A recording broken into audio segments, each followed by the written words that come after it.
మీనరాశి. ఓం నమో భగవతే వాసుదేవాయ. ఓం నమో భగవతే వాసుదేవాయ. ఓం నమో భగవతే వాసుదేవాయ. ఓం నమో భగవతే వాసుదేవాయ. ఓం నమో భగవతే వాసుదేవాయ. ఓం నమో భగవతే వాసుదేవాయ. ఓం నమో భగవతే వాసుదేవాయ. ఓం నమో భగవతే వాసుదేవాయ. జగద్గురు అయినటువంటి శ్రీకృష్ణ పరమాత్మల వారికి, జగదేక వీరుడైనటువంటి అర్జునుల వారి పాదపద్మాలకు నమస్కారాలు చేసుకోవాలి మనందరం కూడా. అదేవిధంగా మాకు ఈ మంత్రాన్ని ఉపదేశించి మాకు పాట పాడుకునేటటువంటి మహద్భాగ్యాన్ని, అదృష్టాన్ని కలిగించినటువంటి నా గురువు మరి సుందర చైతన్యానంద స్వాముల వారి పాదపద్మాలకు నమస్కారం చేస్తున్నాను. ఈ యొక్క మీనరాశి, ఈ మీనరాశిలో మనకి ఏమిటండి, చిన్నప్పటి నుంచి పుట్టి తర్వాత మధ్యలో పెద్ద అవుతాం, మరి వార్ధక్యంలో మరణిస్తాం, అంతం వరకు జరిగేటటువంటి కొన్ని సంఘటనలు చెప్పుకోవాలి మనం. ఎలా ఉంటారో ఆ లక్షణాలు ఇవన్నీ కూడా డిఫరెంట్ స్టేజెస్లో మీకు జరిగినటువంటి కొన్ని కొండ గుర్తులు. అదేవిధంగా మనకి ఈ నెలలో మే నెల 2025 సంవత్సరంలో జరిగేటటువంటి రాశి ఫలితాలను మనం ఈ వీడియోలో మనం చెప్పుకుందాం. ముఖ్యంగా మీనరాశి వారు మహామేధావులు. మీరంతా తంత్రవేత్తలు, మంత్రవేత్తలు అండోయ్. ఇప్పుడు వశీకరణాల కోసం ఇప్పుడు మనం అఘోరిని చూస్తున్నాం కదా. అఘోరి ఆ వర్షిణిని తీసుకుపోయింది కదా, వర్షిణి వెళ్ళిపోయింది. అప్పుడు ఏమండి అఘోరి వశీకరణ ఏమన్నా మంత్రాలు చేస్తాడా, లేకపోతే ఏమన్నా ఈ యొక్క మందు పెట్టేశాడా అని అంటే, అప్పుడు అందరూ అలాంటి మందులు కిందలు ఉండవురా నాయన, వశీకరణాలు ఉండవురా నాయన అని నేను చెప్పినా సరే, నీ క్యారెక్టర్ వల్ల, నీ యొక్క మంచితనం వల్లే అవతల వాళ్ళు ఇష్టపడతారు. ఇది దైవ సత్యం. రాధ ఏమన్నా కృష్ణుడికి మందు పెట్టేసిందా, లేదా కృష్ణుడు ఏమన్నా రాధకు పెట్టేశాడా? అలాంటి ఉండవురా నాయన అని చెప్పినా సరే ఏమన్నా పెట్టేశారండి యాంకర్లు అడగడం, వీళ్ళు రెచ్చిపోయి చెప్పడం, వీళ్ళు కూడా వశీకరణాలు మందులు ఉంటాయండి, ఉంటాయి, ఏదో పెద్ద వీళ్ళు తయారు చేసేసినట్టు. రక్తాభిషేకాలు చేసేయాలంట, భూత ప్రేతాల పిశాచాలకి శ్మశానాల్లో చేసేయాలట, ఏవేవో సాధనలు చేసేయాలని చెప్తున్నారు. వీళ్ళకి అవన్నీ ఇంప్రాక్టికబుల్ నాన్సెన్స్ అంతా ప్రీచ్ చేస్తున్నారు. కాబట్టి ఇవన్నీ కాదు. కానీ ఈ మీనరాశి వాళ్ళని మాత్రం ఒకటి చెప్పొచ్చండి, మీకు వశీకరణాలు ఇవన్నీ కూడా ఏమీ అక్కర్లేకుండా వశీకరణ శక్తి మీలో ఉంటుందన్నమాట. అంటే మెస్మరైజింగ్ పవర్ ఉంటుంది మీకు. మీనరాశి వాళ్ళు చాలా తెలివైన వాళ్ళు మీరు. అయితే కన్సిస్టెన్సీ తక్కువగా ఉంటుంది. మీకు కావాల్సిన పని మీరు ఎలా చేయించుకుంటారంటే అవతల వాళ్ళతో నాకు ఈ పని కావాలి అని చేయించుకోరు. మీ అమ్మ మీ నాన్న ఏమండే అని చెప్పేసి అవతల వాళ్ళ చేత చెప్పించి ఏదో రకంగా సందర్భం క్రియేట్ చేసి చాలా తెలివిగా మీరు పూర్తి చేయించేసుకుంటారు.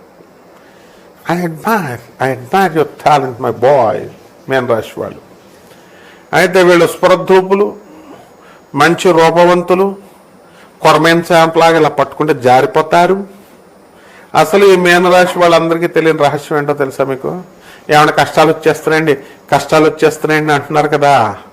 మీరు అసలు చేపలు తినకూడదు, కొరమైన చేపలు అసలు తినకూడదు. మరి మాకు ఇష్టం అండి అంటే ఎవడు పాటిస్తున్నాడు ఇప్పుడు? కాబట్టి ఏం చేస్తాం, తినేస్తే తినేయండి. ఇకపోతే ఈ మీనరాశి వాళ్ళకి అందరికీ కూడా ఇంటెలిజెన్స్, సో క్రియేటివిటీ,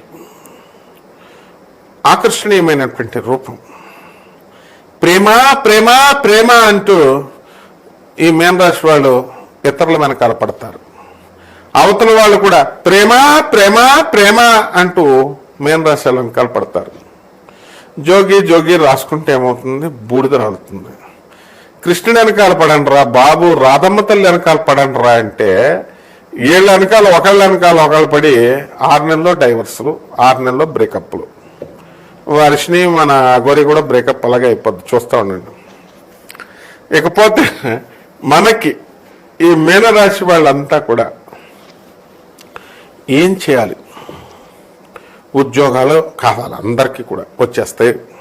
పెళ్ళి అంటారు, పెళ్ళి అయిపోద్ది. ఇంకేం కావాలి చెప్పండి మీకు? ఎంజాయ్మెంట్స్ అంటారు, ఎంజాయ్మెంట్స్ కూడా అయిపోతాయి మీకు. లాటరీలు గీటర్లు సంపాదిస్తారు, అమ్మి పడేస్తారు. అమ్మి పడేసే ధైర్యం వీళ్ళు ఒక్కరికే ఉంది ఈ యొక్క మీన రాశి వాళ్ళకి, మిగతా వాళ్ళకి ఎవరికి లేదు. డోంట్ కేర్ అంటారనమాట. మరి మే నెలలో మరి అన్ని కొన్నే తెలుసుకోవాలి, అన్ని ఎక్స్ట్రాలు చేసి ఎక్కువ ఒకేసారి తెలుసుకోకూడదండి. కాబట్టి వీడియోస్ ఫాలో అవుతూ ఉండండి. ఫాలో అవుతూ ఉన్నప్పుడు ఒక గురువు దగ్గర నుంచి కొంచెం ఒక లైనే చెప్పాలన్నమాట. మీకు అన్నీ చెప్పేస్తుంటే అసలు వాల్యూ తెలియట్లేదు. నా value this is lord Krishna, pray him. Okay. ఇకపోతే మే నెల 2025 సంవత్సరంలో ఏం జరుగుతుంది అండి అంటే, చక్కగా ఈ మీనరాశి వారికి ఏలినాటి శని జరుగుతుంది. మీ ఏలినాటి శని తీసుకెళ్ళి మేష రాశి వాళ్ళకి కంటిన్యూ చేశారు కొంచెం. కాబట్టి మీ బాధలన్నీ అవతలకు చెప్పుకుంటారండి ఫోన్లు చేసి. మీ లాభరసుకోవాలో తెలిసిన వాళ్ళకో అంటింగ్ చేశారా లేదా? మీ మనసు తేలికైపోయిందా లేదా? మీరు చెప్పేశారు, చెప్పాల్సింది మీ డ్యూటీ అయిపోయింది. ఆ మడాష్ ఇంకా అలాగా మేషరాశి వాళ్ళు మడాష్ అంటింగ్ చేశారు. కాబట్టి ఈ మీనరాశి వాళ్ళకి వృత్తి వ్యాపార ఉద్యోగ విషయాల్లో చక్కగా సంపాదన వస్తుంది, అధిక సంపాదన వస్తుంది. ఖర్చులు బాగా ఖర్చు పెడతారు.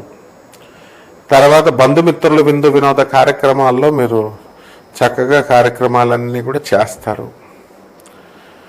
ఇకపోతే అప్పుల బాధనండి, అసలు సతమతమైపోతున్నాం. ఏం చేస్తామయ్యా అప్పులు చేసిన తర్వాత? పోతాయి నెమ్మదంగా, ఆగు. మరి ఇప్పుడు మే 30 తర్వాత 2025 సంవత్సరం తర్వాత గురుడు మనకి మే 14 నుంచి ఈ యొక్క మిథున రాశిలోకి వస్తాడు. ఆ తర్వాత కర్కాటక రాశిలోకి అక్టోబర్ 18 వస్తాడు. అప్పుడు బాగుంటుంది మీకు. అక్టోబర్ 18 నుంచి డిసెంబర్ 5 వరకు ఆగాలి. మరి నువ్వు అప్పులు చేసేసి, నువ్వు పాపాలు చేసేసి, నువ్వు తప్పులు చేసేసి రావట్లేదు, గ్రహాలు రావట్లేదు, డబ్బు ఏమంటే చాలా కష్టాల్లో పడిపోతున్నానండి. ఎవరికి కావాలి నీ కష్టాలు? నీకు నువ్వు తెచ్చుకున్నావు కష్టాలు. బుద్ధి కర్మానుసారిని నీ కర్మలే వల్లే నీకు కష్టాలు వస్తాయి. ఇప్పుడు ఎవరు పడితే అలా గురువులు అయిపోతుంటే ఆదిశంకరులు ఏమైపోతాడు? అప్పుడు బోధించినవి మరి మామూలు వాళ్ళు చెప్పినప్పుడు వింటే కష్టాలే వస్తాయి. మరి అరటిపళ్ళు అమ్మేవాళ్ళు, కూరగాయలు అమ్మేవాళ్ళు జాతకాలు చెప్పడాలు, బస్సు కండక్టర్ల గురువులు, పోన్లే పాపం అందరూ సినిమా యాక్టర్లు గురుగారు ఇంటర్వ్యూలు చేయడాలు గురుగారు అలాగే ఉంటాయి. మరి అలాగా మరి అసలైన గురువులు పోయే. మా గురువు గారు చాగంటి కోటేశ్వరరావు గారు, గరికపాటి నరసింహారావు గారు, సామ్వేదం పోయే, వద్దిపత్తి పద్మాకర్రావు గారు, నండూరు గారు నో ఇంటర్వ్యూస్ ఇవ్వట్లేదు. వీళ్ళు ఇంటర్వ్యూస్ ఇచ్చేస్తారు. ఇప్పుడు మరి అసలైన జ్ఞానం ఎక్కడికి పోతుంది? ఎలా వస్తుంది? రాదు. కాబట్టి మీనరాశి వాళ్ళు ఏలినాటి సమయంలో గ్యాప్ వస్తుంది నాలెడ్జ్లో. ఆ నాలెడ్జ్ని మీరు బ్రిడ్జప్ చేసుకోవాలన్నమాట. And you have to fill up the gap, ఈ విధంగా ఈ యొక్క మేషరాశి వారికి అనేకమైనటువంటి వింతలు విశేషాలు జరుగుతాయి. సంతానం లేనటువంటి వాళ్ళకి అప్పుడే సంతానం కలగదు. అండ్ ఈ యొక్క పెళ్ళిళ్ళు అయ్యేటటువంటి వాళ్ళకి పెళ్ళిళ్ళు కలదు. మీ వ్యక్తిగత జాతకాల కోసం నన్ను సంప్రదించండి. మరి ఫ్రీగా చక్కగా నాన్ కమర్షియల్ బేసిస్తో మరి మేము చెప్పడం అనేటటువంటిది జరుగుతుంది. అయితే దాన ధర్మాలు చేయాలి, గుర్తుపెట్టుకోండి. మన ధర్మశాస్త్రం క్లియర్గా చెప్తుంది. కర్మలు పోవాలంటే పేదవారికి దానం చేయండి, సాధువులకు దానం చేయండి, అనాథ పిల్లలకు దానం చేయండి. ఇవన్నీ కూడా చెప్పబడ్డాయి. మేమేమి చెప్పబడి స్టూపిడ్ ఫెలోస్, ఇడియట్ ఫెలోస్ ఉన్నారు. అనాథ పిల్లలకు కూడా ఇవ్వనటువంటి వాళ్ళు ఉన్నారు. మీ జాతకాలు మారిపోవాలా? ఎవడేమన్నా పిచ్చోడా? మీ సంపాదించినటువంటి సంపాదన అంతా కూడా హరించుకుపోద్ది దాన ధర్మాలు చేయకపోతే. Be careful. నేను చెప్పేది నగ్న సత్య హార్ష్ అయినా సరే నేను చెప్తున్నాను. You have to do it, that's all. There is no alternative for you. డబ్బులన్నీ సంపాదించుకోవడం, మీ బాడీనే ఇక్కడ వదిలేసి వెళ్ళిపోతారు మీరు. ఇళ్ళు గిళ్ళు ఉంటాయా మీకు? అంత గట్టిగా మా గురువు గారు చెప్పలేకపోవచ్చు మొహమాటాల వల్ల. మేము చెబుతాం. సో పరిహారాల దగ్గరకు వచ్చేసరికి ఏలినాటి శని జరుగుతుంది కాబట్టి శని జపం చేయండి, శని స్తోత్రాలు చదవండి. శనికి కిలోంపావు నల్ల నువ్వుల్ని, నల్లని వస్త్రాలను పేద బ్రాహ్మణికి శనివారం నాడు ఉదయం 8 గంటలకు దానం చేయండి. దశ మహావిద్యల్లో ఒకటైనటువంటి ఈ యొక్క మహాకాళి అమ్మవారి యొక్క హోమాన్ని మీరు జరిపించుకోండి ఇంట్లో. అలాగే రావి చెట్టు చుట్టూ తిరగండి, చక్కగా ప్రదక్షిణాలు చేయండి. తర్వాత 108 ప్రదక్షిణాలు చేసినట్లయితే మీకు బ్రహ్మాండంగా మీ యొక్క జీవితం ఉంటుంది. శుభమస్తు.